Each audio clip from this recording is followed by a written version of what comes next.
मिथिला नगरिया में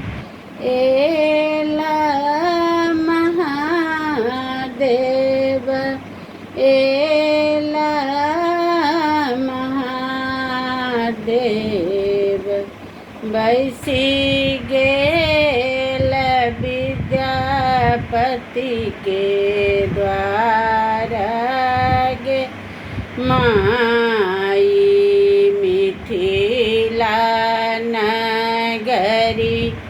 आमे एला महादेव एला महादेव बैसी गेल विद्यापति के द्वारा गे माई उगना नाम जे कहला महादेव कहला करब घर बार गे माई नाम जे कहला महादेव कहला महादेव कहला करब घर बार गे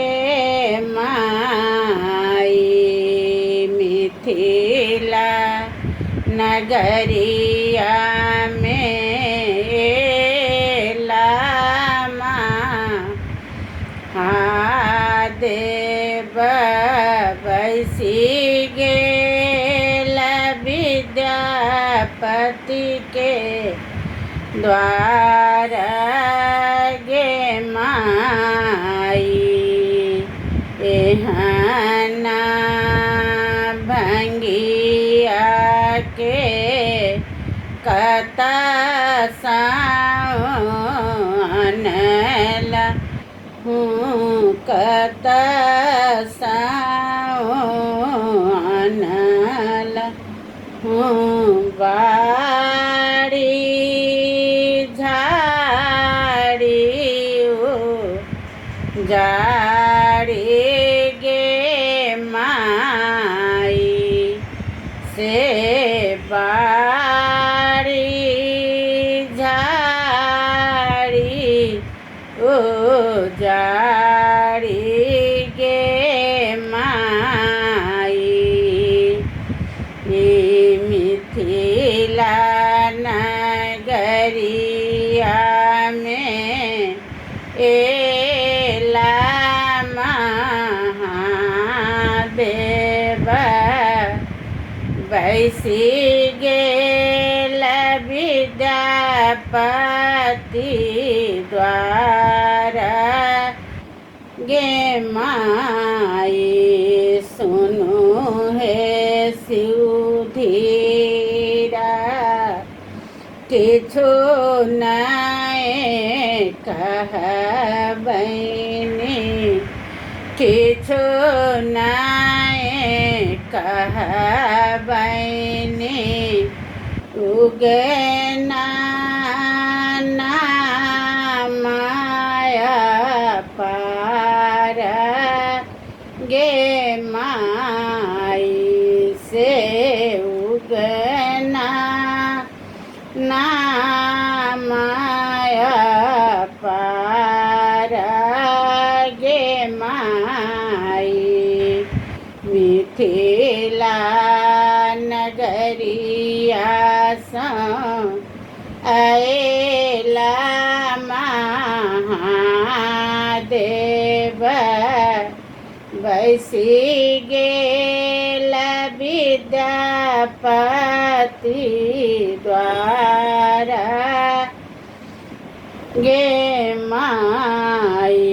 रूप भयंकर विद्यापति देखल विद्यापति देखल शंकर जटा बिकराल गे माई शंकर जटा बिकराल गे माई मिथिला गरिया में एला महादेव एला महादेव वैसी गेल विद्यापति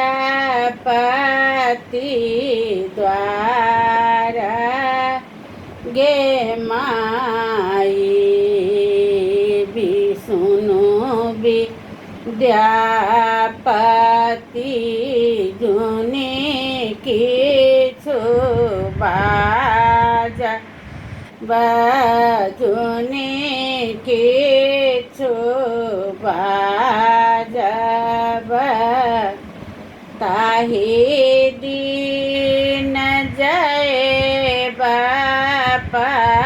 पराई गे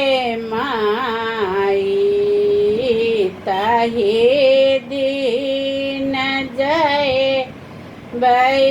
पराई गे माई मिथिला नगरिया में एला महादेव वैसी गेल विद्यापति द्वारा गे माई से वैसी गेल विद्यापति द्वारा।